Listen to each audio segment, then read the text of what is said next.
What Comic Relief provides is a sort of a fantasy getaway for people.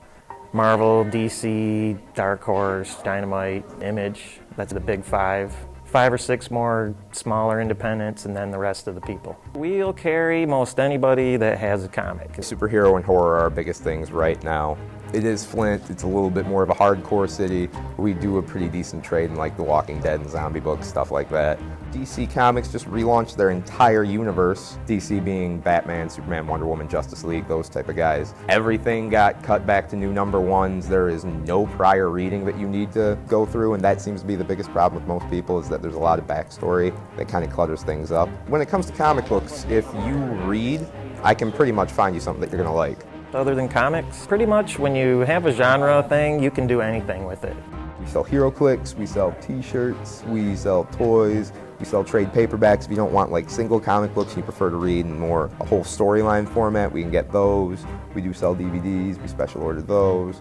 We've got weird idiosyncratic nerd food. We sell gamer grub, we sell zombie jerky. Again, there's not a lot that I won't do to make a dollar, quite frankly. I look at selling comics kind of like P.T. Barnum look at selling tickets. If you want it, I will bring you in and I will get you what you want.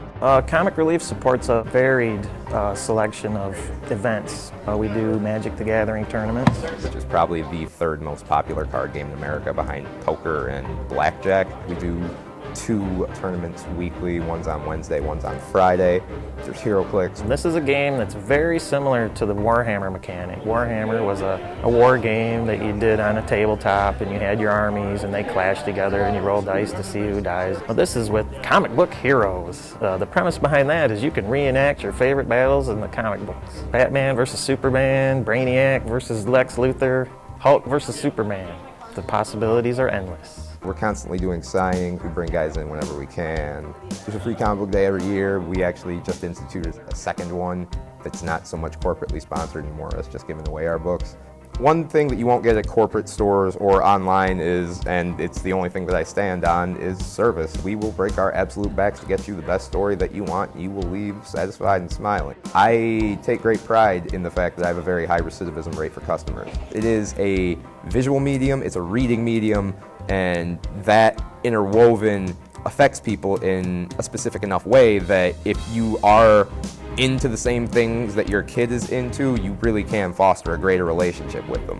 You know what I mean? Like, the best customers I have are guys that read with their fathers and got their collection. And it's not necessarily a father-son thing. I mean, there's plenty of girls that read comics these days. Family-wise, it really is kind of the last bastion of sort of a mythology or a heritage. Like, it is the great American mythology. What's more American than Superman? What's more American than Spider-Man and Captain America? You know what I mean? We don't have Hercules. We don't have Zeus. We got these guys. So I think we all think that it's important to make sure that that relationship is kept, both with the community and in family. That sort of stuff's important to pass on. It's heroism, you know?